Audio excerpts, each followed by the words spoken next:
Amin wassalatu wassalamu ala asyrafil anbiya'i wal mursalin wa ala alihi wa ashabihi ajma'in. Allahumma 'allimna ma jahilna wanfa'na bima 'allamtana waj'alna minal mukhlisin. Sallallahu ala sayyidina Muhammad wa ala alihi wa baraka wa sallam walhamdulillahi rabbil alamin, amma ba'da. Baik, kita akan sambung pendetailan rukun jual beli yang ketiga, yang terakhir. Rukun jual beli yang pertama, ijab dan qabul, 6 syarat kita telah bincang. Rukun jual beli yang kedua, orang yang sah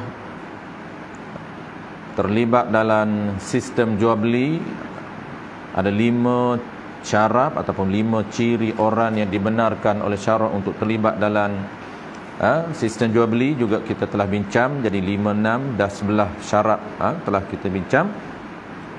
Sambung rukun yang ketiga ini iaitu barang. Barang dan price ataupun harga yang dibenarkan ataupun yang sah diakad ataupun yang sah dalam transaksi jual beli. Barang yang macam mana sah kita jual, dan harga ataupun price yang macam mana sah ditukar, sah dijadikan harga. Mesti memenuhi 5 syarat barang ataupun harga, barulah sah kita akad jual beli. Kalaulah tak sah akad jual beli, maka kita tidak boleh nak teruskan akad jual beli itu.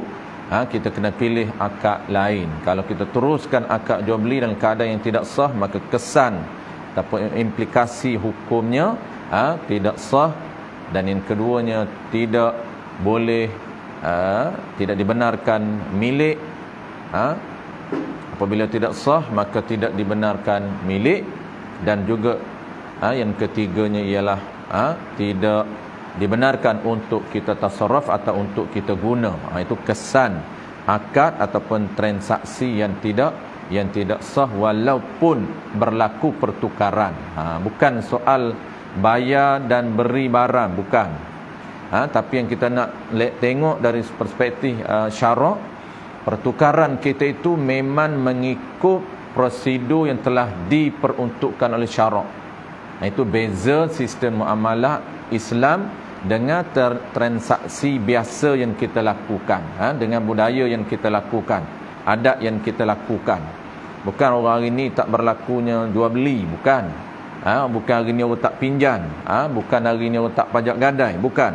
Tetapi yang kita nak belajar, berlakunya transaksi dalam kehidupan kita, pertukaran harta benda dan kehidupan kita berlaku di atas dasar syarak, berlaku mengikut prosedur yang telah diperuntukkan oleh syarak. Baik, kita nak tengok ada 5 ciri ataupun 5 syarat barang yang dibenarkan oleh Allah Ta'ala untuk kita jual beli. Sambung ini yang kedua. Yang pertama, syarat barang yang kita nak beli itu mesti barang itu suci. Itu syarat pertama.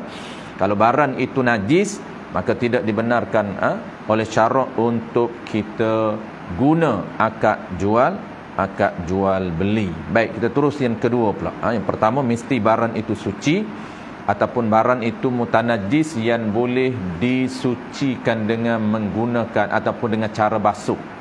Itu boleh jual juga. Kalau barang kita kena najis tapi najis itu boleh dibasuh, itu boleh diakad jual beli. Tapi kalau benda tu benda yang najis, diri dia tu najis, ataupun benda yang kena najis yang tidak boleh disucikan, benda tu najis yang tidak boleh disucikan, maka dia tidak boleh diakad jual beli. Seperti najis, seperti kita dah sebut 2-3 bulan lepas, seperti bangkai, itu tidak sah diakad jual beli. Maka cara dia, kita mesti akad naqluliyat. Itu kena ingat pilihan. Kita tak boleh guna akad jual beli, maka peruntukan syarak mesti kita guna akad naqluliyat. Hebah dengan makna naqluliyat. Ni kita beli baju ataupun kita beli benda-benda yang najis, kita beli bangkai ataupun kita panggil juzuk binatang, yang tidak haram, yang haram dimakan, seperti gigi buaya, seperti gading gajah, seperti tanduk rusa yang mati tidak disembelih, kita nak guna tanduk dia. Kalau rusa yang disembelih tak menjadi isu lah. Maka cara untuk kita panggil kita nak, maka akad jual beli tidak dibenarkan. Nak beli gigi buaya tak boleh beli, nak beli gading gajah tak boleh. Maka cara dia, kita mesti akad naqlul yad, pindah kuasa mengurus, bukan pindah milik.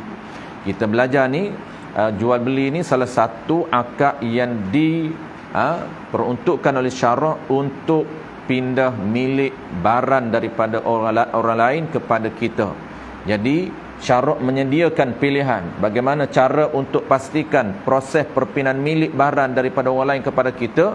Maka syarak menyediakan beberapa akad pemilikan. Yang kita baru belajar satu akad, iaitu akad jual beli. Tapi bukan semua benda boleh jual beli. Kalau benda tu najis, maka tak boleh jual beli. Tapi kita nak juga, maka syarak tidak memberi milik kepada kita benda najis. Syarak hanya beri orang panggil kuasa untuk kita handle, untuk kita urus. Dia panggil syarak menggunakan bahasa, dia panggil berhak ke atas kita saja, bukan milik kita.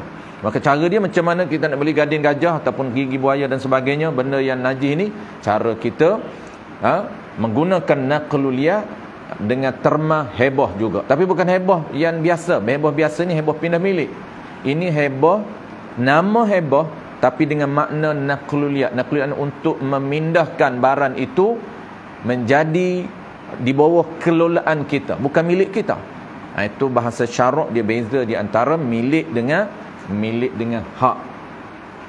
Milik dengan hak. Jadi gading gajah ini apabila kita bayar kepada tuan dia, penjual, kita kata saya bayar gading gajah ini dengan harga RM10,000.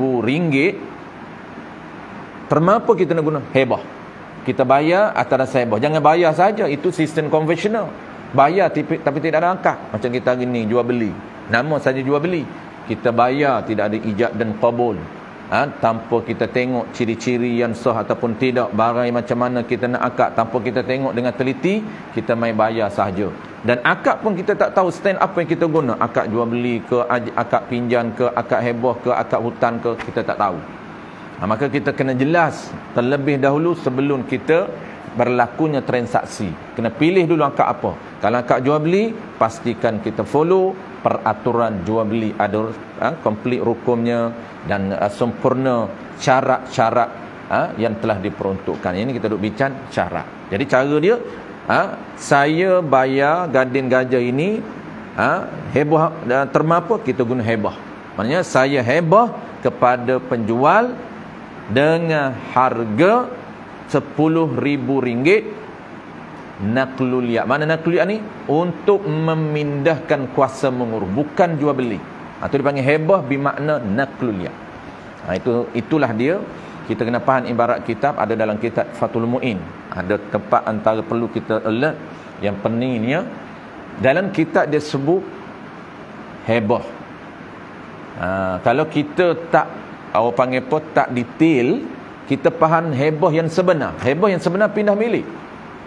Makna hebah di situ, maka kita tengok dalam hasyiah, dalam elibrik dia akan cerita detail. Dia kata hebah di sini untuk pindah kuasa mengurus, mengelola, supaya benda yang najis itu menjadi hak kita, bukan menjadi milik. Syarak tak benarkan milik benda najis. Baik, kita terus kepada ciri ataupun syarat yang kedua, barang yang sah. Bukan semua barang sah dijual beli, tapi kena ikut syarat dia. Syarat yang kedua apa dia? Qala al-musannif rahimahullahu ta'ala, barang itu ada manfaatnya. Barang itu ada manfaatnya, manfaat barang. Mesti barang kita jual itu ada manfaat. Mesti barang yang kita jual ada manfaatnya. Yang ni ada manfaatnya apa dia? Manfaatnya iaitu benda yang dapat digunakan di sisi syarak. Bukan manfaat di sisi kita. Di sisi kita semua kita anggap manfaat. Jual beli benda apa pun kita anggap manfaat. Ni maksudnya manfaat di sisi syarak. Jual beli kucing, kita anggap kucing itu manfaat.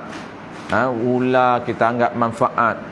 Orang hobi bela hobi, dia suka bela apa binatang-binatang yang buas. Maka dia beli binatang-binatang buas, bagi dia ada manfaat untuk dia, maka itu tidak dikira manfaat. Sebab tu kita kena belajar apa yang disebut oleh syarak termasuk manfaat di sisi syarak. Dia dah ada panduan. Manfaat di sini iaitu perkara yang boleh digunakan ataupun dapat digunakan di sisi syarak, ataupun dipanggil manfaat di sisi syarak. Barang itu ada manfaatnya pada syarak. Mana contoh yang kata ada manfaat di sisi syarak ni? Ada kegunaan di sisi syarak, bukan kegunaan di sisi kita. Kalau kegunaan di sisi kita, alat muzik, orang hari ni beli serulin, beli gitar, beli piano, beli apa pun, bagi dia ada benefit, ada manfaat dah. Ya, dia nak guna gitar untuk alat muzik dia nak guna serulin untuk alat muzik. Maka kita kena tengok, orang panggil dhabit ataupun catatan manfaat di sisi syarak. Maka syarak tidak menganggap alat muzik itu ada manfaat, maka tidak sah menjual alat-alat muzik yang diharamkan. Baik, contoh umpama jual air tepi perigi. Baik, contoh ni benda yang ada manfaat, benda yang dikira bermanfaat di sisi syarak. Contohnya menjual air tepi perigi. Kalau dia jual air dalam telaga, tidak sah. Satu telaga dia jual, tidak sah. Kalau jual telaga tu lainlah jual air tu. Jual telaga sebiji okey. Jual air dalam telaga, maka tidak sah menjual air dalam telaga. Sebab ya, air itu boleh digunakan, tetapi orang panggil apa, dia kena clearkan ataupun jelas kadar air yang dia nak jual. Tak boleh kita jual tanpa mengetahui kadar. Walaupun ada manfaat untuk kita nak minum air itu, tak nafilah. Cuma dari sudut detailnya mesti jelas, mesti maklum kadar yang kita nak jual. Kalau air dalam telaga kita dah sukar, contoh 1 tom kita kata RM10, kita jual per ton, maka sah. Jual air tepi perigi ataupun tepi sungai. Tepi perigi dengan tepi sungai ni pakai tom, yang ni menggunakan tom. Jadi dia dah, ini cerita orang lama lah. Kalau kita hari ni kita ada sukatan, kadar sukatan air, kita jual per liter. Walaupun air duduk dalam perigi, maka kita suka, kita jual per liter. 1.1 liter air kita jual RM5, ataupun 1.5 liter kita jual RM3, 500 ml kita jual RM1. Kalau 1 liter kita jual RM2, sah. Kenapa? Kerana jelas air itu dah ada manfaat dan jelas dia punya kadar timbangan. Dia kena jelas. Jadi syarat ni dia detail dari sudut isu harta benda, sangat detail, sangat rigid. Tak boleh kita panggil jual sesuatu benda tanpa jelas. Jual sesuatu benda tanpa jelas. Ni kita bincang manfaat. Kalau benda tu ada manfaat tapi tak jelas, tak boleh juga. Dia kena jelas kadar panggil apa? Kadar sukatan yang kita terima. Sebab apa? Sebab kena jelas kedua-dua pihak. Jelas barang yang kita nak, barang itu ada manfaat, dan jelas pula kadar timbangan dan kadar sukatan. Dan pula yang kedua, jelas pula dari sudut price, harga. Dia nak kena kedua-dua ini harta yang jelas, bukan saja manfaat tetapi jelas dari sudut sukatannya. Baik. Ataupun jual tanah yang dilonggok di padan. Jual tanah yang jelas sukatannya per lori, per sukatan lah, sah. Dia jual tanah bukan tanah per hektar ni. Tanah, menjual tanah saja. Tanah itu tak kisahlah asalkan ada sukatan per hektar, per apa panggil apa, per lori. Hari ni orang jual macam itulah, sah. Yang dilonggokkan di padan, kena jelas sukatan itu, kena jelas. Kalau tak jelas, tanah ya ada manfaat, tapi kena jelas. Kalau orang ni tanah milik, tanah yang milik itu per hektar ataupun ikutlah per ekar, per hektar, per lum, itu tanah yang pindah milik.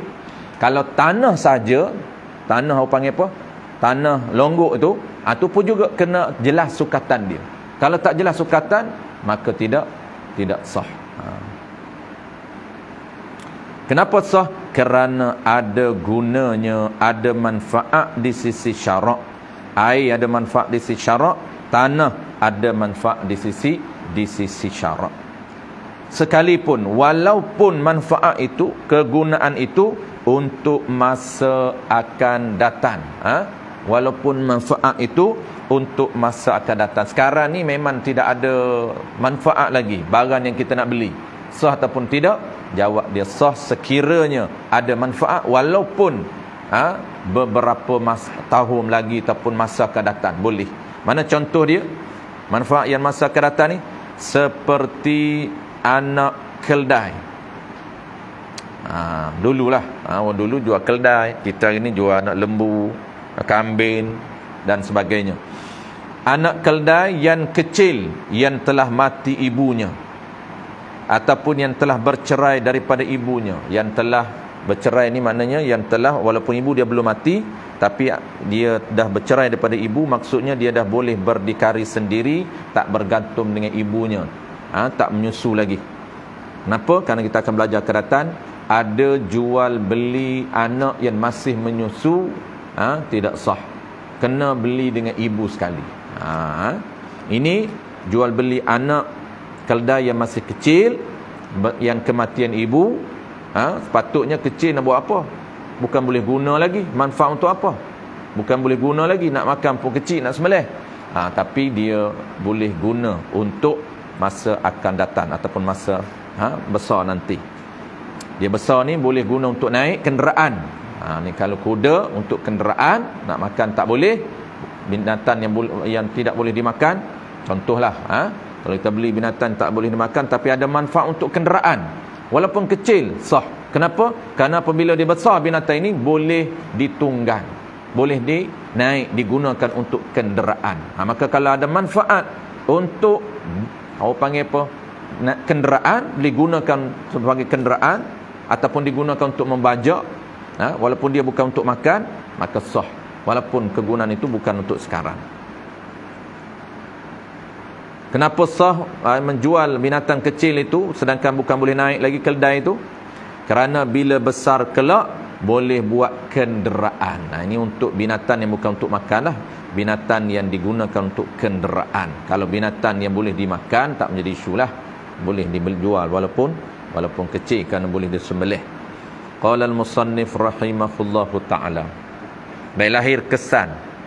Dia nak cerita apabila panggil syarat yang telah ditetapkan oleh syarak, mesti benda yang kita nak jual itu ada manfaat di sisi syarak. Kita nak tengok benda yang tak manfaat. Dia nak lahirnya hukum. Dari itu. Oleh sebab itu, kalau dalam kitab lama dia panggil maka. Maka ni dia nak perincikan hukum. Hukum daripada ketetapan ataupun panggil syarat yang telah ditetapkan oleh syarak, mesti benda yang manfaat. Maka keluar hukum. Hukum apa? Benda yang tak manfaat tidak sah dijual beli. Okey. Oleh sebab itu tidak sah menjual binatang-binatang yang melata di bumi. Tidak sah. Tak sah kita jual binatang yang melata di bumi. Mana contoh dia? Seperti ular. Seperti seperti ular. Koma kala jengking tak sah. Kumban dan sebagainya. Kenapa? Kerana binatang-binatang itu tidak dikira, yakni tidak dianggap sebagai harta. Tidak dianggap sebagai harta. Baik, sebelum kita nak sebut ulang sekali lagi dia punya status ataupun ciri-ciri harta ini, kita ulang sekali lagi dia punya status barang di dalam Islam. Status barang di dalam Islam. Status barang dari Islam ni kita kena tahu, ni basic sekali dalam sistem muamalah. Dia bagi kerangka. Kerangka barang di dalam muamalah. Yang pertama, sebelum kita nak perinci, sebelum kita perinci, kita tengok dari sudut orang panggil apa, kerangka barang dalam muamalah ataupun dia panggil struktur dia. Jadi status barang di dalam Islam, dia ada 3. Pertamanya barang yang boleh dimiliki. Pertamanya barang yang boleh dimiliki. Ini status asas lah. Sekejap lagi kita akan perincikan harta sebab dia ada kaitan. Status barang yang boleh dimiliki, dipanggil status harta.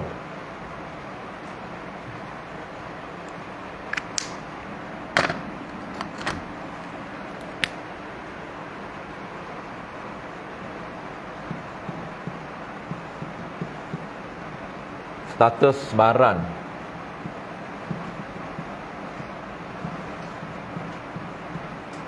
Status barang dalam Islam ataupun dalam muamalah, dalam muamalah ni, Islam ni umum. Status barang dalam sistem muamalat mazhab Syafi'i, itu detail. Kena ingat yang ni. Sebab kita tahu apabila ingat yang ni umum, kita barulah kita tahu perinci. Kita ingat umum baru kita detailkan. Ni status barang dalam mazhab Syafi'i, kita spesifikkan.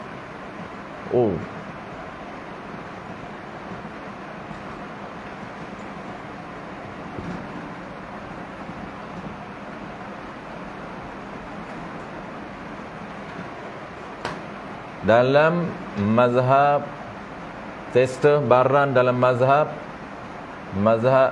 Imam Syafi'i, dalam mazhab ataupun dalam muamalah, dalam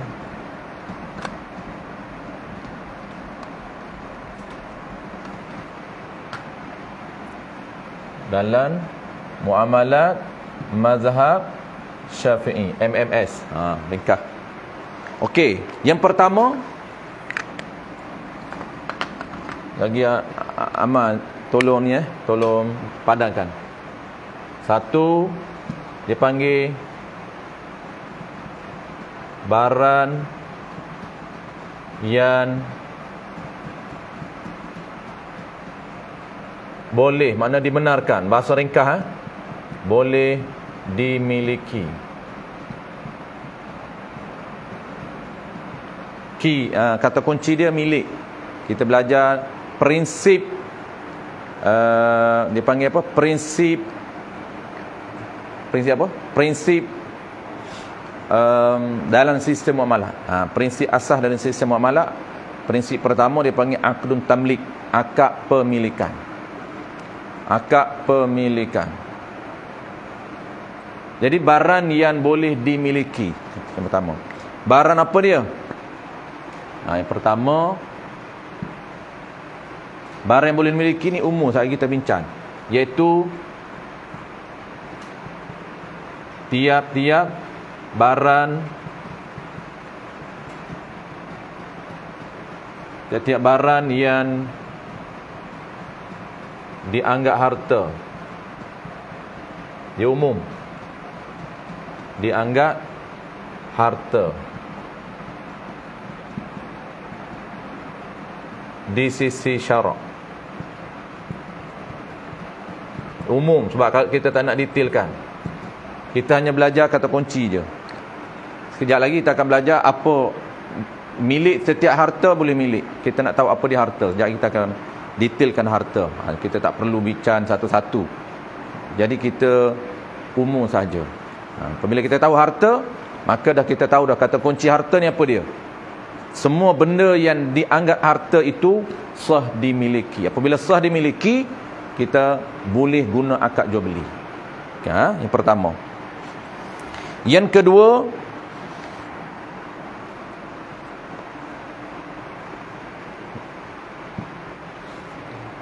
kedua, barang yang tidak boleh dimiliki. Barang yang tidak boleh dimiliki tetapi boleh dipindah kuasa mengurus. Ni panjang sikit. Yang kedua,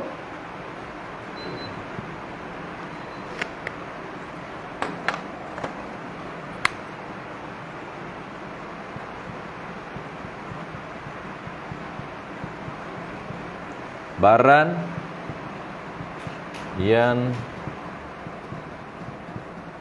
tidak boleh dimiliki. Barang yang tidak boleh dimiliki. Itu kata kunci dia. Tak boleh milik, tetapi boleh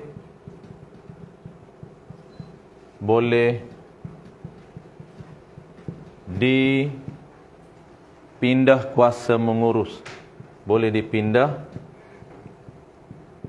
kuasa mengurus. Bahasa akademik dia nakluliyat, kuasa mengurus. Ini tamlik. Yang ni nakluliyat. Okey, dua. Jadi tiga semua status barang dalam muamalat mazhab Syafi'i. Kalau tahu tiga kerangka asas ni, setiap barang kita boleh klasifikasikan. Barang yang berada dalam kelas pertama mana, barang yang berada dalam kelas yang kedua, dan ada tiga lagi, barang yang dikelaskan dalam klasifikasi yang ketiga. Sebab tu penting untuk kita tahu kerangka asas ini. Okey, barang yang tidak boleh dimiliki tetapi boleh dipindah kuasa mengurus. Sebab tu kita belajar dulu dalam intro pendahuluan muamalat mazhab Syafi'i, kita belajar prinsip asas dalam sistem muamalah. Prinsip asas dalam sistem muamalah ada dua, tapi dia detail ada 3 ke 4, tapi asas kita belajar dua. Prinsip pertama akad tamlik, akad pemilikan. Prinsip yang kedua adalah akad pindah kuasa mengurus, iaitu akad nakluliyah. Ini dalam mazhab Syafi'i, dia bezalah mazhab lain. Mazhab Maliki beza. Baik, yang ni kita nak kena tahu. Yang ni, okey, yang ni dia umum. Yang ni kita akan belajar sekejap lagi. Tiap-tiap barang yang dianggap harta di sisi syarak. Apabila barang tu dianggap harta, maka dia berada dalam kelas pertama, itu barang yang boleh dimiliki, boleh nak jual beli. Benda yang suci, tiap-tiap barang dia anggap harta di sisi syarak. Yang kita belajar, poin yang pertama benda suci, poin yang kedua benda manfaat. Semua duduk dalam kelas pertama.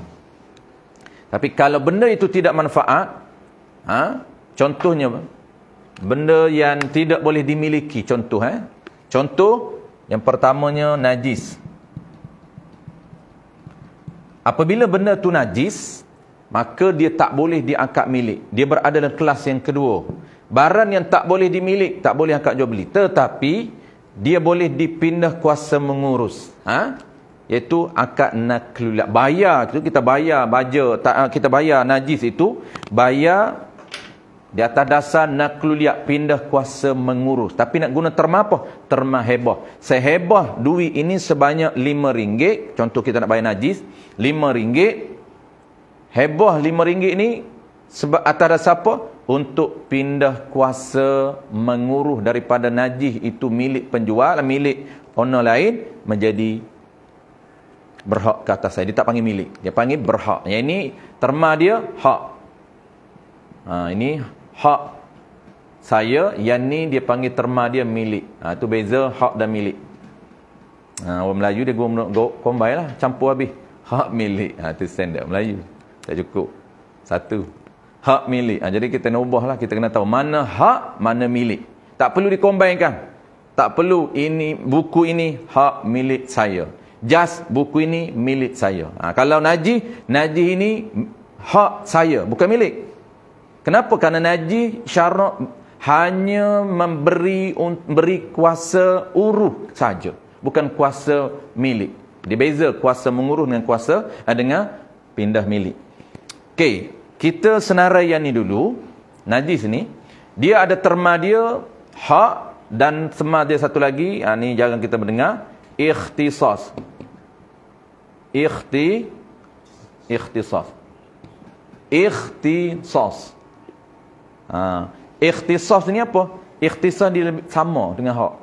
Barang ini berhak kata dia. Barang ini dikhususkan kata dia. Itu makna ikhtisas. Bukan milik. Tak, bukan milik. Milik ni apa beza dia? Milik benda yang harta, benda yang suci, benda yang ada manfaat. Itu kita akan bincang akan datang.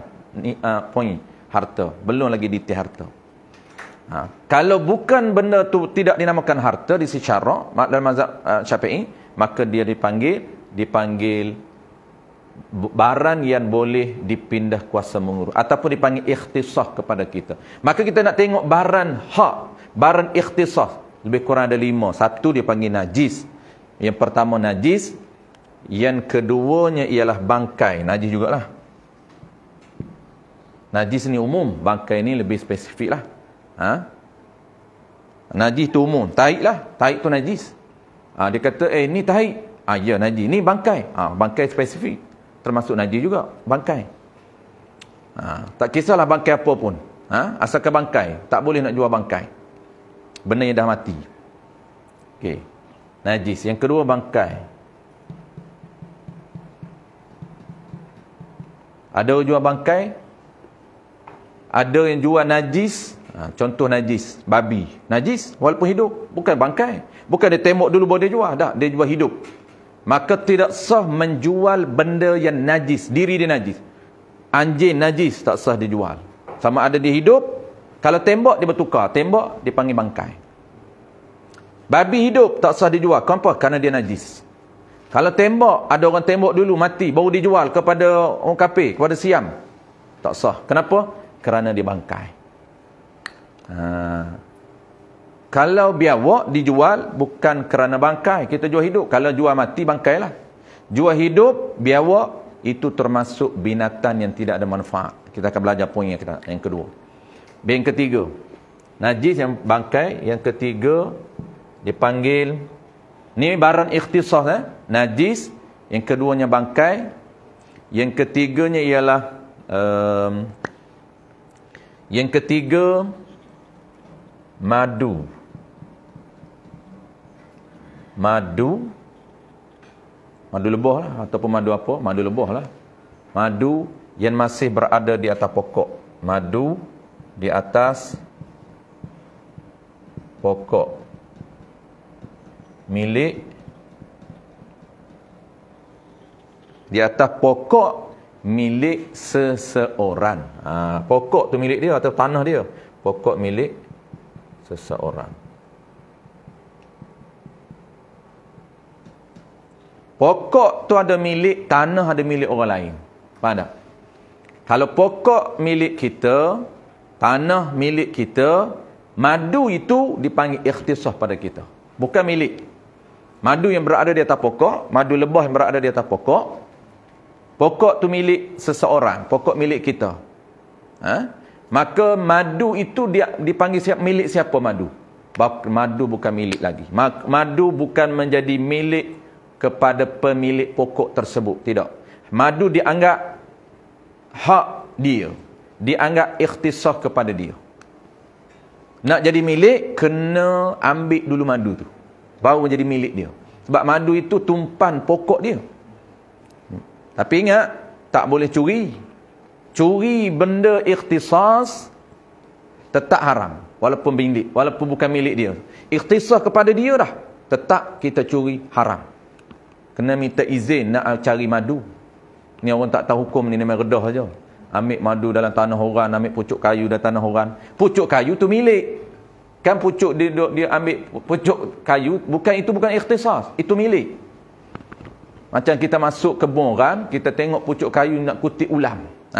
Biasalah berlaku ni, kutip ulam dalam tanah orang tanpa minta izin, haram, termasuk mencuri. Kenapa? Kerana milik dia. Pucuk kayu itu ulam, segala ulam dalam apa nama ini? Tanah dia, milik dia. Tetapi kita bincang bukan milik, kita bincang madu lebah tumpan pokok dia, maka apa yang kita panggil? Kita panggil ikhtisas pada dia. Kenapa? Baik, yang keempat. Air telaga ataupun sungai.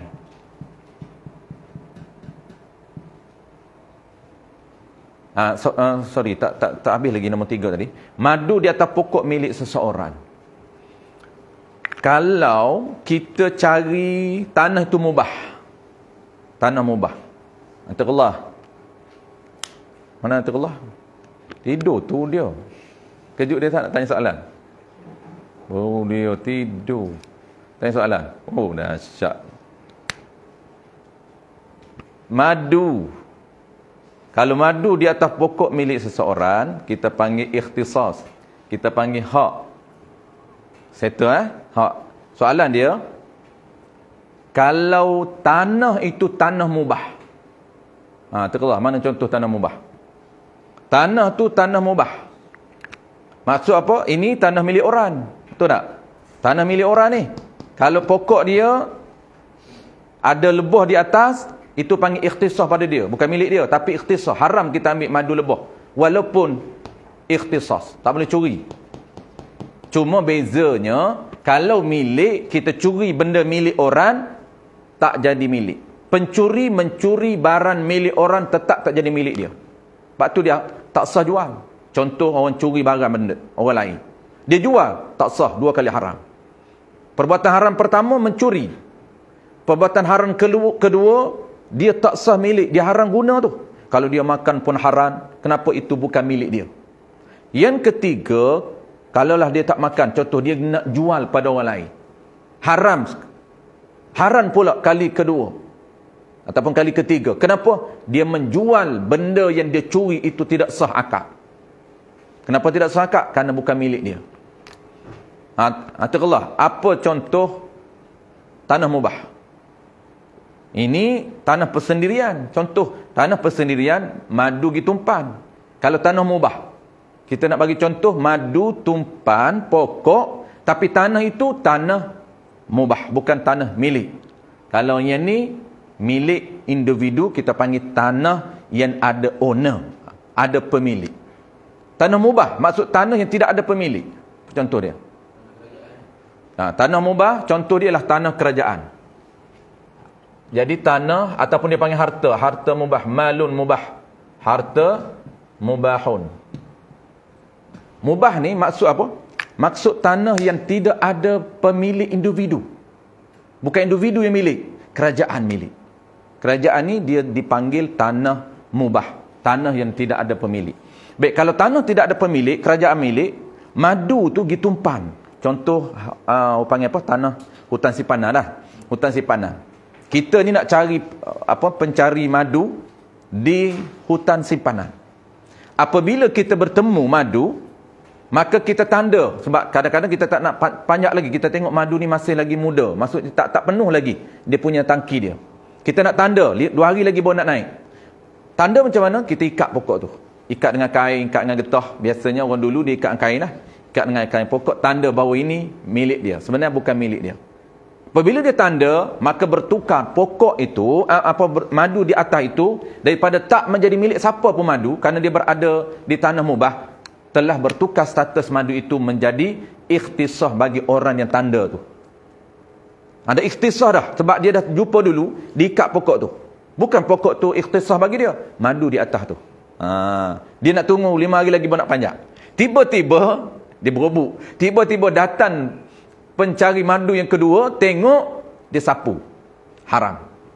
Kenapa? Dah ada orang tanda. Tapi kalau tak ada tanda tak apa. Dia booking lah. Tanda tu dia lah book. Dia booking dengan apa saja tanda kita boleh kenal. Dekat apa dawai ke. Kalau orang dulu biasanya dekat getah. Getah yang apa? Tayar tu. Kalau kampung-kampung saya dekat getah pakai tayar tu. Seminggu lagi dia akan pergi. Tiba-tiba seminggu dia pergi tengok apa? Sarang lebah dah disapu. Orang lain rembak dah. Haram. Walaupun bukan milik. Ingat. Cuma beza di mana? Saya lupa sebut tadi. Beza dia kalau milik barang harta dicuri tak menjadi milik. Dia tak menjadi milik, dia haram. Haram curi, haram jual. Haram dia makan. Tapi kalau dia rembak ataupun curi barang ikhtisas, beza di mana? Haram curi, tapi apabila dia curi barang ikhtisas jadi milik dia. Itu beza. Contohlah lebah di atas pokok tu. Dah ada orang tanda dah. Ikhtisas bagi orang lain. Sapulah, rembak lah. Kita datang jauh-jauh ni takkan nak balik tangan kosong. Dia pun rembak, naik, panjat. Ya, haram dia buat tu. Kerja yang haram, mencuri. Tapi kalau dia jual, sah. Tu beza dia. Tapi dia duk buat lah. Benda ikhtisas. Benda ni pun haram. Benda ni pun haram juga. Cuma beza, kalau orang tanya apa beza dua ni? Bezanya, benda ni dia boleh jadi milik. Tapi benda ni tak akan boleh jadi milik sampai kiamat. Sampai kiamat di akhirat kelak. Allah akan perintah pencuri ni supaya cari balik owner. Tu jenuh lah. Jenuh. Janganlah curi barang orang. Kerana sangat-sangat azab di akhirat kelak. Dia terpaksa beribu tahun, kata ulama, mencari owner. Bayangkan di dunia ni pun payah nak cari owner. Contohlah kita pernah curi barang kawan kita. Dah lost contact dah. Tak dapat dah nak hubungi di dunia. Tiba-tiba Allah Ta'ala akan arah supaya kita cari pula di akhirat tuan dia. Allah tak akan maaf selagi mana kita tak bertemu dengan tuan dia. Baik, yang keempat ni, air telaga dan sungai yang berada dalam tanah milik individu. Telaga dan sungai dalam tanah atau dalam tanah individu. Ini pun banyak berlaku kalau kita tak faham di sini. Individu. Ni kena faham jelas. Sebab kita hidup di bandar tak menjadi isu lah. Tapi kalau kita hidup tempat-tempat lain, kadang-kadang kita masuk tanah orang, kita pergi hiking dan sebagainya, kita bertemu sungai, kita ambil benda harta-harta orang di sungai. Kita ambil batu di sungai. Sedangkan sungai dan telaga dalam tanah individu, mesti kita minta izin dengan owner dia. Melainkan sungai itu telah digezet oleh kerajaan menjadi sungai federal ataupun pusat, bukan lagi sungai milik individu. Yang itu kita tahulah. Biasanya kalau dihandle oleh JPS, memang itu sungai under kerajaan. Kalau sungai ada kerajaan, tak menjadi isu lah. Boleh kita ambil batu dan sebagainya. Tetapi kalau air telaga dan sungai yang mengalir dalam tanah dia, kenapa bukan menjadi milik dia? Itu bukan milik dia. Itu sungai yang mengalir, air yang mengalir dalam tanah dia. Hanya ikhtisas pada dia. Nak jadi milik dia, memang air itu dia kena khobat. Kita akan belajar akan datang. Kena pegang dulu, kena sukap masuk dalam bekas, jadi milik dia. Tapi kalau duk mengalir, kalau duk bertakum, tanah dia pun bukan khobat lagi, itu ikhtisas. Ingat, walaupun ikhtisas, tak boleh ambil tanpa izin dia. Sebab tu nak memancing dalam sungai tanah orang, mesti minta izin. Kenapa? Kerana 5 isu memancing. 5 ni, apa dia? Ikan. Dan apa sajalah ikan ni, contoh saja. Ikan dalam telaga dan sungai dalam tanah individu ataupun milik lah. Dalam ni maksudnya sungai milik ataupun sungai dalam tanah individu. Ikan dalam telaga ataupun ikan dalam sungai ataupun dalam kolam yang berada dalam tanah individu. Tak boleh memancing di sungai milik orang, dalam tanah ada owner, tanpa kita minta izin. Baik, itu 5. Berlakunya selain daripada memancing, kalau di kampung, di tanah sawah. Ni banyak ni. Tanah sawah milik orang. Tanah sawah milik orang, maka ikan yang berada dalam tanah dia itu adalah ikhtisas bagi dia. Kan kita nak memancing, kita nak tampukak, kena minta izin dengan dia, tampukak dalam tanah dia. Kita mudah, kita anggap benda tu sungai. Tidak, sungai lain. Sungai memang mubah. Siapa pun boleh pergi memukak di sungai. Tetapi kalaulah kolam itu ataupun dipanggil paya itu kebetulan milik dia tanah dalam paya tu, mesti minta izin. Ikan tu bukan dia punya, ya, tapi ikhtisas dia kerana paya itu berada dalam tanah dia. Melainkan kerajaan dah gezet dah. Ini paya ini milik kerajaan yang dikontrol oleh orang panggil kerajaan. Itu tak apa, boleh memancing di tanah paya yang mubah, boleh tangkap ikan di paya mubah. Tapi kalau paya itu milik orang, tak boleh. Kena minta izin. Tu je poinnya dia.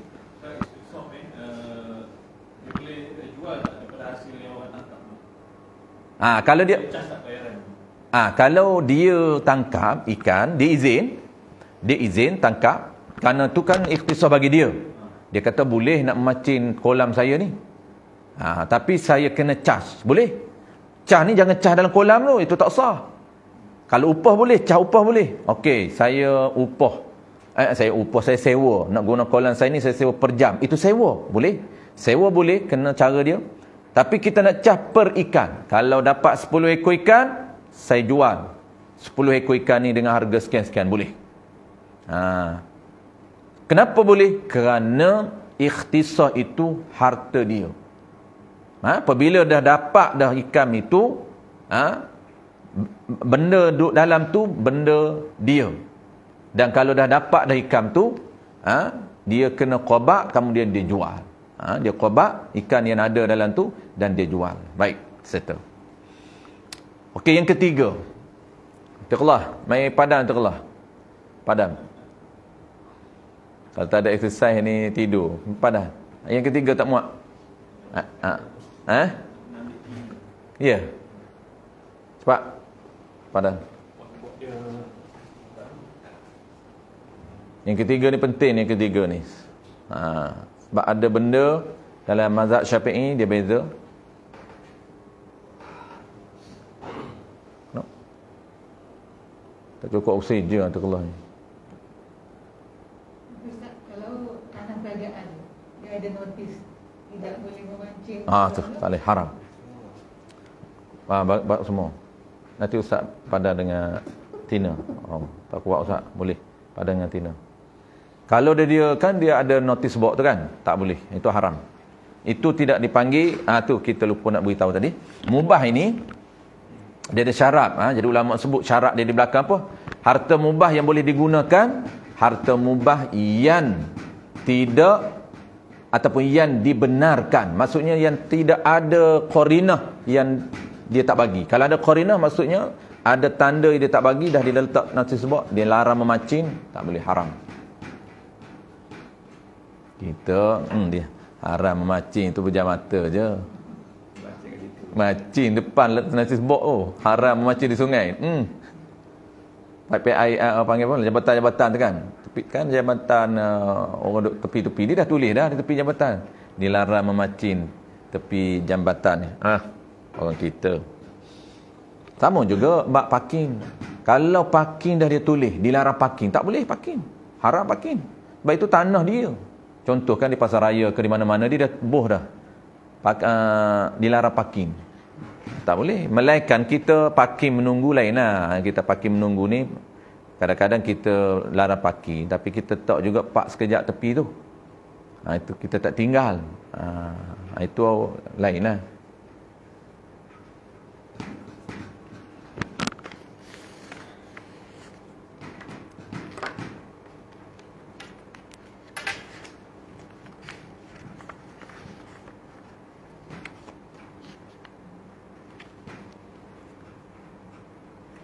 Kita berhenti 10.30. 10.30.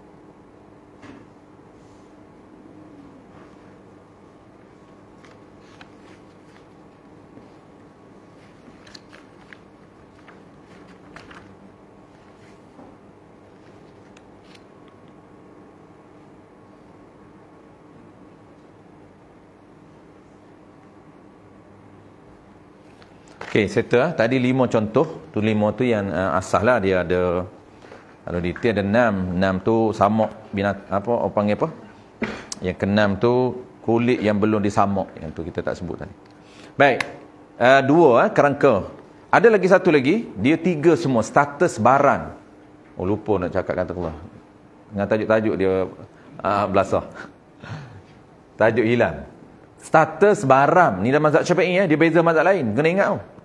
Sebab bertukar. Apabila kita teringat dia punya spesifik mazhab, dia berlakunya, dia panggil kecelaruan. Itu penting. Channel sangat penting. Pegang betul-betul. Sebab kecelaruan di mana? Kecelaruan orang belajar secara umum tanpa mendetailkan mengikut channel. Dia asalkan umum, dia bertemu dengan hadis. Dia baca hadis secara umum, dia tahu ini ada pendapat mazhab Syafi'i, ini ada pendapat dalam Maliki, ini ada pendapat dalam mazhab Hanafi. Asalkan ada hadis, ada pendapat, semua jalan. Itu dia tak tahu disiplin ilmu syarak. Itu dah hilang dah hari ni. Tu kita kena kembali balik, martabakkan balik ilmu mengikut prosedur masing-masing, mengikut channel mazhab masing-masing. Ini kita bincang 3 baram ini mengikut mazhab Syafi'i. Dia beza dengan mazhab lain. Baik. Yang ketiga, status yang ketiga, dia yang warna hitam nampak belakang warna hitam. Kita keluar. Okey, yang ketiga, yang tadi nombor 2 tadi, barang yang tidak dibenarkan milik tetapi dibenarkan urus. Ada yang ketiga. Yang ketiga ni syarak tidak membenarkan kedua-dua, iaitu tidak dibenarkan milik, tidak dibenarkan milik, dibenarkan, tidak dibenarkan milik, dan tidak dibenarkan urus.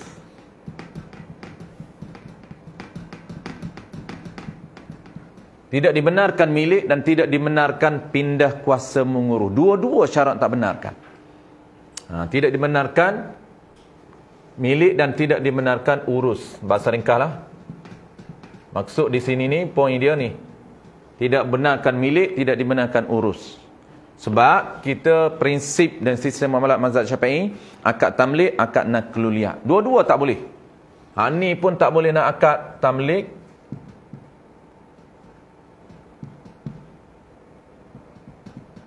Tak boleh nak akad nakluliyah. Tak dibenarkan urus. Tidak dibenarkan milik dan tidak dibenarkan urus. Ini tidak dibenarkan untuk pindah kuasa mengurus. Apa dia? Dia ada 5. Okey. Ni ada 5 ni berdasarkan hadis Nabi lah. Iaitu cara mengharamkan, tidak dibenarkan milik dan tidak dibenarkan urus. Dia ada 5 sahaja jenis binatang. Dia spesifik binatang, bukan benda lain. Kalau najis, dia tak boleh milik tapi boleh urus. Dia hanya binatang. Dia panggil apa? Dia panggil barang ataupun benda yang wajib dilepaskan. Dia tak boleh pegang, tak boleh milik, tak boleh nak urus.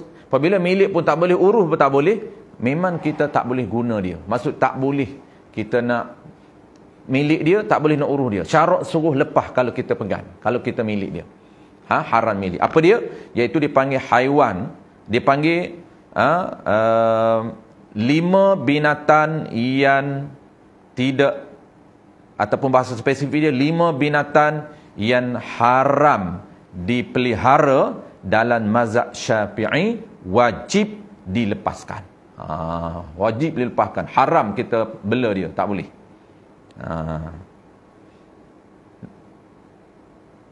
Dipanggil al-fawasikhul khamsi. Haiwan jahat yang menjadi perosok. Ulang sekali lagi. 5 binatang haram dipelihara dalam mazhab Syafi'i, wajib dilepaskan. Yang pertama apa dia? Yang pertama ialah burung Raja Wali. Dipanggil burung helan. Tengok Google macam mana dia punya burung Raja Wali. Burung helan. Okey, yang pertama burung helan.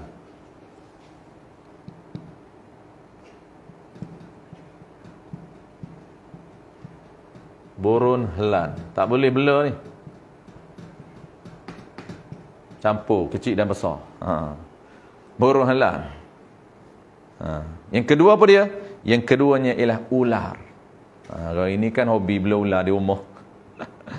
Bela bayar mahal tu. Tak sah bayar tu. Kalau dia bela secara lepas tak apa lah. Kalau bela Macam helang ni. dia Dia nak kena kecil. dia sekadar dia tumpang rumah kita. Kita tak bela pun. Dia tumpang rumah kita sebab dia tak boleh milik, tak boleh nak urus. Tak apa yang tu. Dia bela kan datang kadang-kadang berhelan duduk rumah kita. Kita pun buatlah dia punya sangka dia. Bukan nak bela tu. Contoh nak bagi dia tak pupus dia. Contohlah. Pupus tak apa yang ni. Sebab dia haiwan perosak kan. Okey. Yang kedua ular, yang ketiga ialah tikus. Yang kedua ular. Yang ketiga ialah pakrah tikus. Macam tikus lah, bukan kita bela pun, tapi dia nak duduk rumah kita. Tak ada siapa bela tikus pun. Tapi memang dia jenis minat. Di rumah kita dia minat. Dia jadi perosak. Dia panggil haiwan perosak ni. Yang keempat gagak. Ni gagak ni banyak. Gagak. Dia bukan gagak di rimba tu. Memang dia duduk sekarang ni di bandar dah. Putrajaya sampai kena tembok gagak Putrajaya. Sampai Perbadanan Putrajaya istihar. Pok dia lah, bukan orang lain tembok. Ada hari untuk tembok gagak. Okey. Yang kelima, dia panggil yang kelima ni kalbun akur, iaitu kalbun akur, anjing gila. Anjing gila.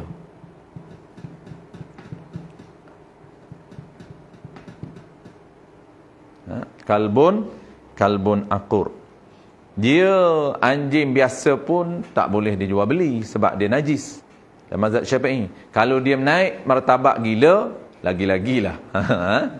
Gila ni nak keluliat pun tak boleh. Tapi kalau anjing biasa, kan ada orang nak bela anjing di rumah kan, untuk jaga kebun, jaga rumah dia. Walaupun khilaf mazhab Syafi'i, mazhab lain tak apalah, mazhab Syafi'i. Bela anjing haram. Kalau ada hajat untuk kebun, jaga kebun security, harus. Contohlah. Dia pun nak bela. Maka nak beli macam mana? Jual beli tak boleh. Sebab benda tu najis. Maka dia kena buat nakluliat. Tapi kalau dia martabak dia dah gila, tak boleh. Nakluliat pun tak boleh. Wajib dilepaskan anjing tu. Jangan bela dia. Kelima. Maka lima ni dia ada khilaf ulama' lah dalam mazhab Syafi'i. Khilaf ulama' apa? Setengah pendapat kata haram milik secara mutlak. Dia ada khilaf.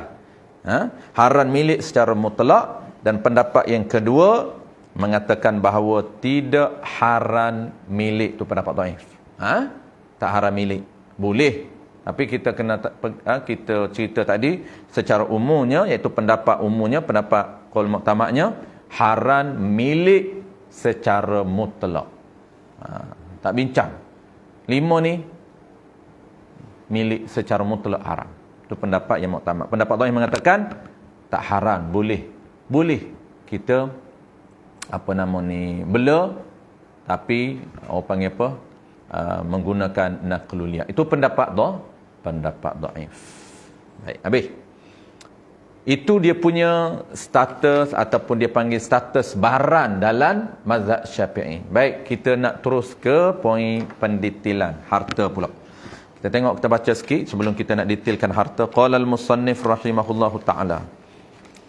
Taqullah, siapa lagi taqullah? Kejap lagi nak buat detail harta pula. Okey, kenapa kita nak detailkan harta? Secara umum kita dah tahu. Inilah dia kerangka asas baran dalam sistem muamalah mazhab Syafi'i. Ada 3 jenis. Ada baran yang boleh milik, iaitu harta. Kita nak tahu. Baran yang boleh milik ini tiap-tiap baran yang diklasifikasikan harta. Kita kena tahu harta dalam mazhab Syafi'i. Kita akan detailkan harta dalam mazhab Syafi'i. Yang keduanya ialah baran yang tidak boleh dimilik tetapi boleh dipindah kuasa mengurus. Apa dia? Baran yang ikhtisas ada 5 ataupun detail ada 6. Kena ingat 5 atau 6 tu insya-Allah. Tanyalah soalan apa pun dia dah tahu kelas dia. Orang kata air putera, air telaga dalam milik tanah, dalam tanah orang, boleh tak kita pergi sapu? Masuk kebun orang, tengok telaga tu dia terjun mandi. Boleh tak? Kenapa tak boleh? Bukan milik. Kalau milik pun tak boleh. Tambah-tambah ini ikhtisas juga tak boleh. Kita tahu telaga dalam milik orang, air telaga itu ikhtisas bagi dia. Telaga tu milik dia lah. Air dalam tu kan dia gali tanah dia. Milik dia lah. Lubang yang dia gali tu. Tiba-tiba ada air keluar pancuk air. Penuh air dan lubang dia gali tu. Itulah panggil air dalam telaga. Maka air, mata air dan tanah dia yang keluar terpancuk itu ikhtisas bagi dia, bukan milik dia lagi. Dia nak kena buh dalam botol baru jadi milik dia. Tapi kalau tak milik dia, kita haram sapu. Jadi soalan apa pun kita dah tahu, dia berada dalam 3 status itu. Kalau orang tanya, kita masuk kebun orang, kita jumpa pokok kayu, kita tengok pokok kayu ni bukanlah buah pun. Kalau buah rambutan kita kata tak boleh curi, buah durian tak boleh curi. Tiba-tiba pucuk kayu, dia kata takkanlah tak boleh ambil. Pucuk-pucuk kayu yang naik dalam kebun kan, takkan tak boleh. Tapi kalau benda makan macam yang ditanam tu, orang kita faham yang tu tak boleh curi. Durian tak boleh curi, rambutan tak boleh curi. Tapi kalau ulam-ulaman yang naik dalam kebun orang tu, bagi dia boleh pula. Dia fikir macam mana dalil tak tahulah. Dia kata ni ulam dalam pokok-pokok kayu, macam rumput lah tu, rumput. Kan ada orang rumput dalam tanah orang, dia pergi, kalau kampung panggil ceruk rumput dia ceruk rumput orang tak minta izin pun. Tuan lalu buat senyum dia. Oi, buat apa tu? Ceruk. Tuan yang tanya buat apa tu? Dia dah ceruk rumput sikit, tak bersalah pun, muka tak bersalah langsung.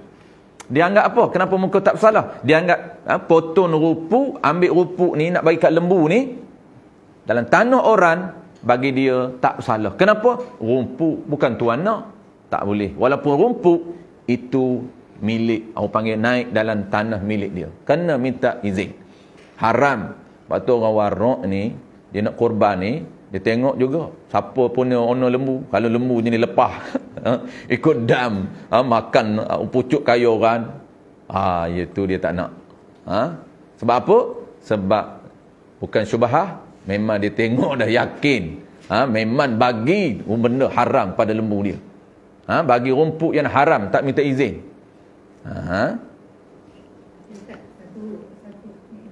Kalau rumput tu ni tanah kita, tanah orang, naik tengah-tengah.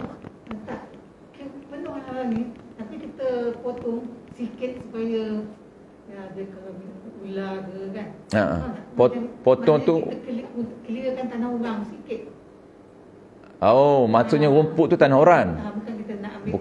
Bukan kita punya tanah tu. Okey. Jadi kalau kita potong, yang dibenarkan potong ni macam ni. Isu dia iaitu sekiranya pokok kayu di sempadan tanah. Sempadan tanah ni maksud apa?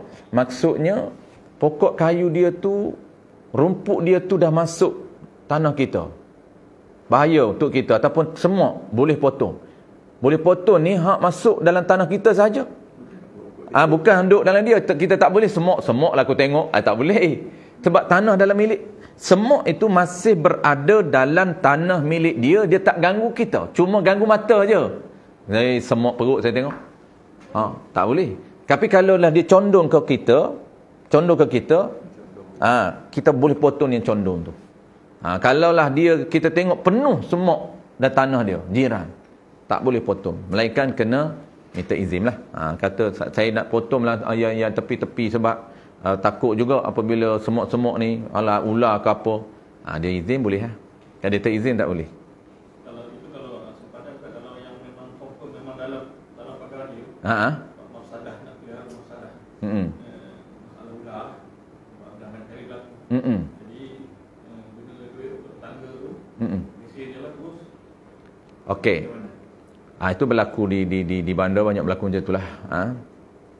Macam tepi rumah saya tu, owner tak nak potong. Apabila owner tak nak potong, panggil apa tu, jiran pakak pergi potong, dia marah. Tak boleh, haram lah kan, dia marah, dia tak izin. Lalu buat macam mana?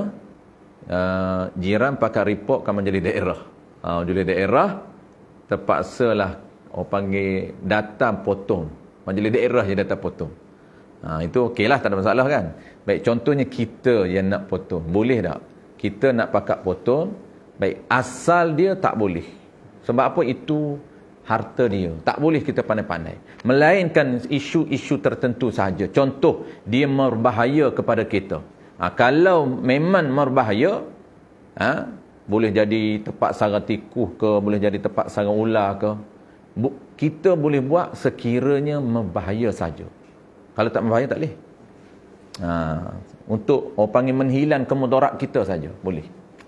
Kalau tidak ada kesan apa pada kita, tak boleh. Baik, habis. Qala al-musannif rahimahullahu taala. Baik, kenapa, oleh sebab itu kenapa tak sah jual binatang melata di bumi seperti ular? Kita tahu dah, ular binatang yang melata di bumi yang tidak sah dijual beli. Kenapa duduk dalam tak sah jual beli? Kerana dia tak bermanfaat. Itu umum. Umumnya dia termasuk binatang yang tidak ada manfaat di sisi syarak.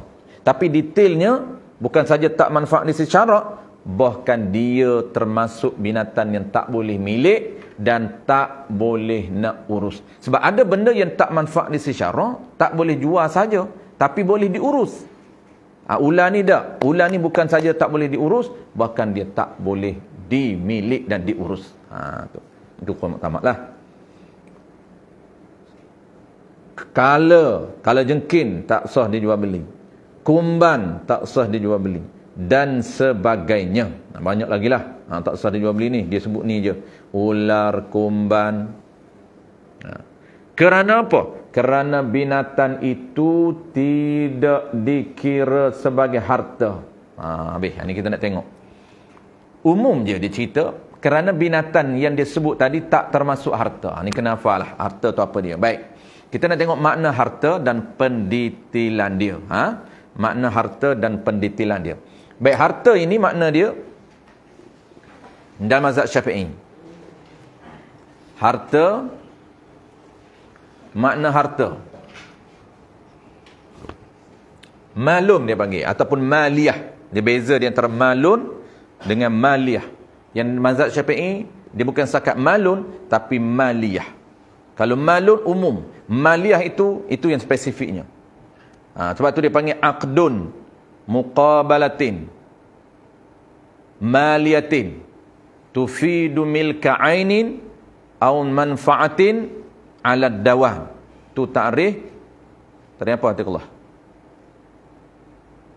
Tadi apa tu? Tadi jual beli ke tadi harta? Ta'rif jual beli. Jual beli ni benda yang boleh dijual beli iaitu harta. Dia tak kata malum, tapi dia kata aqdun. Aqdun apa? Muawadatin maliyatin. Tu. Sebab dia tak kata malum, maliyah. Baik, harta tengok.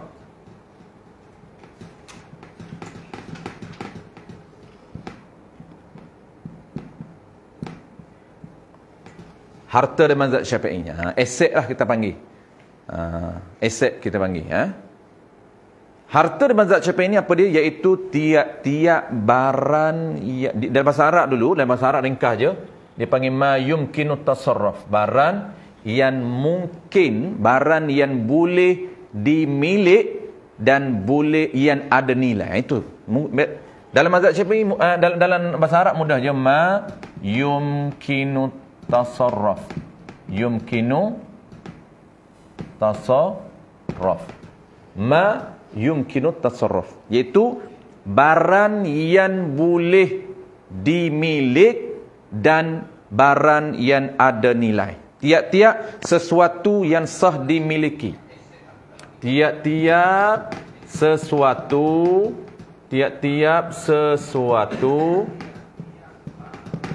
yang sah dimiliki. Kata kunci pertama, sesuatu yang sah dimiliki. Ni takrif umum, takrif pendetailan. Takrif umum. Tiap-tiap sesuatu yang sah dimiliki dan kenapa putera Nanti ingat putera. Tiap-tiap sesuatu yang sah dimiliki dan tiap-tiap sesuatu yang ada nilai. Dan tiap-tiap sesuatu yang ada nilai. Ini dua kata kunci. Jadi kata kunci itulah kita kena tahu detail dia. Ni panggil harta. Apabila ada dua ciri ni, sesuatu yang sah dimiliki dan tiap-tiap sesuatu yang ada nilai, itu harta. Baik. Jadi status harta dalam syarak mesti memenuhi dua syarat. Kita dah faham dah. Yang tadi itu status barang dalam mazhab Syafi'i secara umum. Secara umum. Ini detail pula. Sebab apa detail? Kita nak status harta tu. Detail. Baik, kita nak tahu ciri-ciri harta ataupun dia panggil harta ini mesti memenuhi dua ciri. Nak nama harta dan mazhab Syafi'i mesti memenuhi dua ciri. Ciri pertama apa dia? Iaitu sah dimiliki. Pertama, sah dimiliki, itu kata kunci pertama. Sah dimiliki, maksud barang yang boleh milik. Barang yang boleh milik ni apa dia? Iaitu benda yang suci. Waktu kita belajar, barang pertama yang sah dijual beli iaitu benda suci. Barang yang kedua ada manfaat. Gini. Yang keduanya ialah ada nilai. Yang kedua, ciri harta yang kedua iaitu ada nilai. Dia ada value dia di sisi syarak, ada nilai. Maksudnya ada nilai di sisi syarak. Bukan nilai di sisi kita. Kalau kita gitar ada nilai, piano ada nilai, serulin ada nilai, gading gajah ada nilai. Ini nilai yang syarak memberi nilai. Dia panggil syarak yang memberi nilai ke atas setiap benda itu. Bukan kita yang memberi nilai. Kalau syarak tak beri nilai, walaupun kita anggap bernilai, maka tidak bernilai di sisi syarak. Itu kena tahu. Baik, dua ini dia panggil kriteria harta di sisi mazhab al-Imam Syafi'i. Sah dimiliki, iaitu benda suci, ada nilai di sisi syarak. Tapi kena ingat, tidak semestinya benda yang ada nilai di sisi syarak boleh dimiliki. Ini kita akan belajar ke datang. Tidak semestinya. Dua ni kena komplit ni. Kita jangan ambil satu je. Kena sah milik, benda tu suci. Kena ada nilai.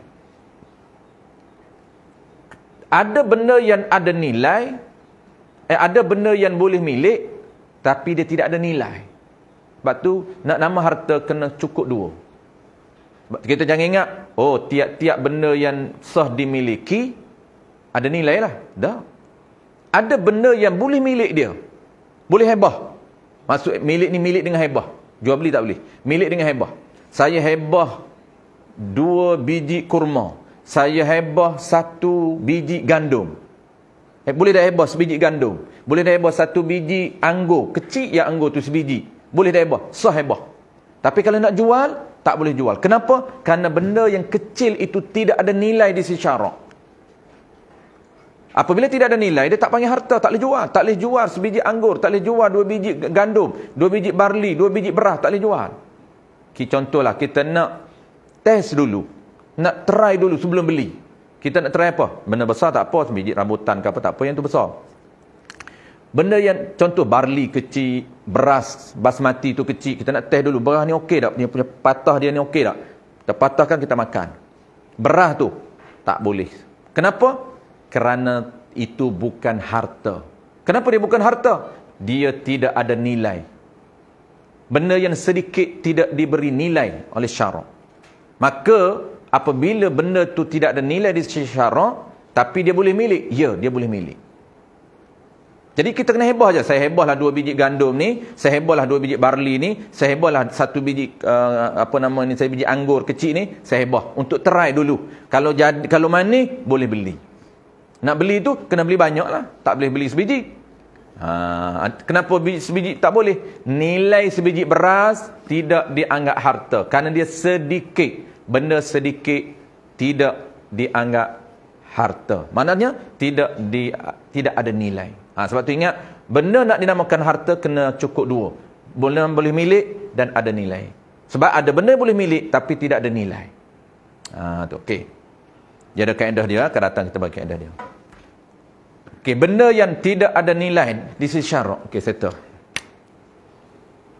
Kita nak ingat yang ni ada nilai di sisi syarak, maka dia ada benda yang tidak bernilai.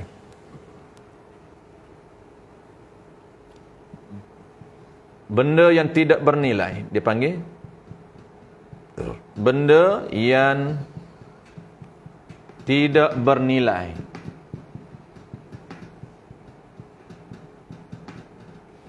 Benda yang tidak bernilai. Kena ingat yang ni. Apabila benda yang tidak bernilai ni, ada sebab-sebab benda yang tidak bernilai, maka dia tak boleh jadi harta. Dia terkeluar daripada harta, tak boleh jual beli. Apa dia benda yang tidak bernilai? Benda yang tidak ada nilai di sisi syarak dia panggil. 3. Pertamanya, tidak ada manfaat dalam di sisi syarak. Ni kita nak belajar poin hari ni. Iaitu hari ni ciri yang kita belajar, barang yang sah dijual beli mesti barang ada manfaat. Itu kita punya perbincangan kita. Tapi dia punya detailnya merata-rata kita pergi. Sebab apa? Nak bagi faham. Kata kunci pertama ini kena faham struktur dia. Lepas tu kita bagi dan bermula daripada struktur pertama, kerangka status barang, barulah yang kedua detail apa itu harta. Okey, benda yang tidak bernilai yang pertamanya dipanggil apa? Dipanggil benda yang tidak ada manfaat di sisi syarak. Satu, benda yang tidak ada manfaat. Yang inilah kita kena belajar. Kenapa? Kerana manfaat itu dia ada ketetapan syarak. Tak boleh kita andai dan fikir sendiri. Kalau kita fikir sendiri, manfaat itu ada di sisi kita, tapi syarak tak anggap manfaat, maka tak boleh. Macam jual beli kucing. Mazhab kita Syafi'i. Ada kucing yang dibenarkan jual, ada kucing tak dibenarkan jual. Mazhab Syafi'i. Yang berlaku huru-haranya ialah dia bawa pendapat-pendapat mazhab lain. Memang boleh. Mazhab Hanafi boleh. Orang kata apabila kita kata kucing kampung ataupun kucing yang tidak ada manfaat, tak ada skill, bukan untuk tangkap tikus, bukan untuk tangkap benda lain, tak pandai apa pun, jah untuk hobi je, tak sah jual beli. Tapi bolehlah nak keluliat lah. Tapi nak kira ada orang melentin. Dia orang hari ni kata netizen ni mengaji tak nak. Mengaji tak nak, pandai komen saja. Mari bawa lah, datang komen di page kita. Bawa lah mari pendapat apa nama ni mufti tu, bawa marilah mufti ni. Tak bawa kitab pun. Itulah tempat dia belajar. Ini mudah. Kenapa tak nak belajar? Sebab mudah. Nak rujuk dalam Google saja. Dia juga keluarlah pendapat tu, keluarlah pendapat ni. Dia asalkan ada pendapat. Sebab kenapa dia meletin? Kerana dia dah bela kucing lama dah. Apabila kita kata jual beli kucing tak sah, maka marahlah dia. Okey, settle. Benda yang tidak ada manfaat, nanti kita akan belajar hari ni, itu dia punya kriteria benda yang manfaat yang diperuntukkan, yang ditetapkan oleh syarak. Okey. Binatang buas. Contoh dia, benda yang tidak ada manfaat ni, contoh binatang buas. Binatang buas ni umum. Kalau binatang buas yang tidak ada manfaat, tidak sah. Tapi kalau binatang tu buas tapi ada manfaat, sah. Dia akan detailkan di bawah. Contoh mana? Contoh gajah. Kalau ada manfaat untuk transport, boleh. Orang dulu kan pakai gajah untuk tarik balak, pakai gajah untuk kenderaan, sah beli gajah untuk transport. Yang kedua, kalaulah harimau untuk memburu, boleh. Harimau, citah itu kita beli dia ada skill. Jangan beli untuk latih, bukan. Dia kena latih, kemudian kita tengok yang kita nak beli ni ialah yang terlatih. Maknanya boleh untuk memburu, ada manfaat untuk memburu. Kalau kucing yang ada manfaat untuk apa? Untuk tangkap tikus dan sebagainya, boleh. Kalau kera untuk apa? Kera untuk panjat pokok ataupun untuk apa? Ambil buah. Tak kisah buah apa pun. Buah petai ke, buah rambutan ke, buah durian ke, buah kelapa. Cuma familiarnya orang ajar kera ni untuk buah kelapa. Itu yang biasanya. Tapi bukan terhad kepada buah kelapa saja. Kalau kera ni pandai ambil petai, boleh juga jual beli. Kalau pandai ambil rambutan, boleh jual beli. Kalau pandai ambil manggis, boleh jual beli. Tapi kera bodoh yang diajar tak reti, tak sah.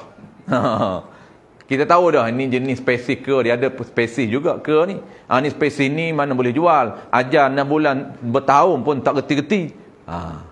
Memang tak sah dia jual beli. Dia punya kera ni 6 bulan je model dia. 6 bulan dah pandai dah. Dah tahu dah buah tua, buah muda. Dah tahu dah teknik pula. Kita kalau 6 bulan lah, tak reti lagi. Malu kat kera lah. Habis. Binatang buah. Yang keduanya, alat muzik. Yang kedua, benda tidak ada manfaat lah, alat muzik. Nanti kita akan bincang. Alat muzik umum. Alat muzik yang diharamkan. Melainkan kompan boleh lah. Dia akan cerita bawah tu. Baik, cerita yang pertama. Tidak ada manfaat. Yang kedua apa? Yang kedua yang tidak ada nilai. Yang keduanya ialah benda bahaya. Bahaya. Yang kedua, benda yang bahaya. Seperti racun yang berbahaya. Tidak sah. Yang boleh mengacau nyawa. Dan yang ketiganya ialah benda yang sedikit. 3 benda je dia. Tidak ada nilai ni 3 benda. Iaitu benda yang sedikit. Benda yang sedikit. Jadi 3 ni tidak termasuk harta di sisi syarak. 3 benda ni tidak termasuk harta di sisi syarak. Baik. Kita akan berhenti 10.30. Sikit lagi di bawah tu. Qala al-musannif rahimahullahu ta'ala. Kerana, kenapa tidak sah inilah dia? Kerana binatang-binatang itu tidak dikira sebagai harta. Tidak kira sebagai harta. Maksudnya, tidak boleh dimiliki dan juga tidak memenuhi kriteria untuk dikelaskan sebagai harta. Maksud dia apa? Maksudnya nak kena ada nilai. Nak kena boleh milik dan nak kena ada nilai.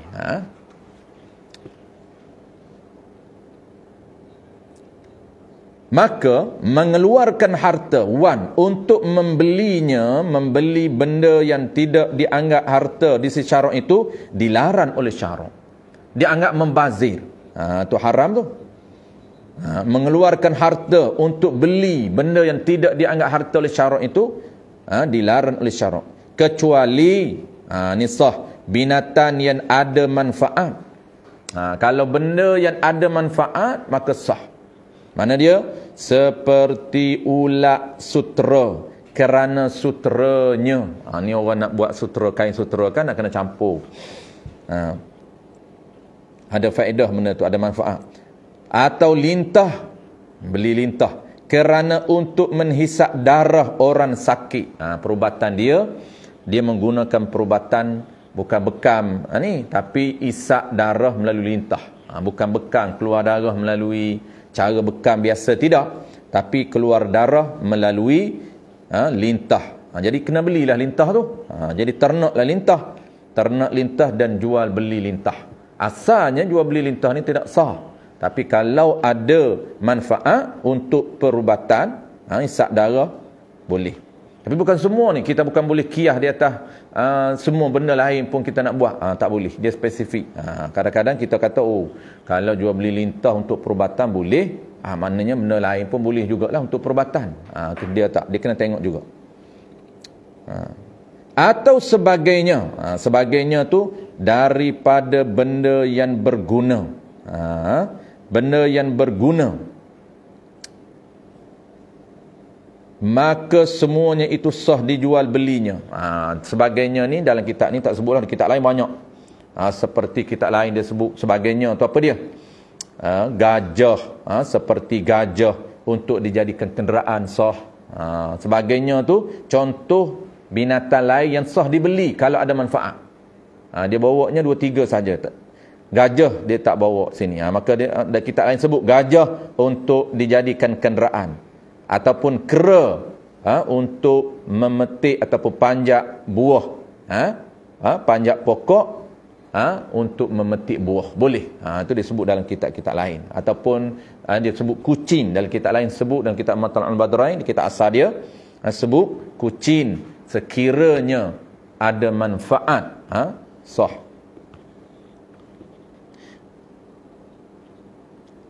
Sambung lepas berik ni, ada pun tembakau. Ni jual beli rokok. Satu jual beli rokok, yang kedua rokok.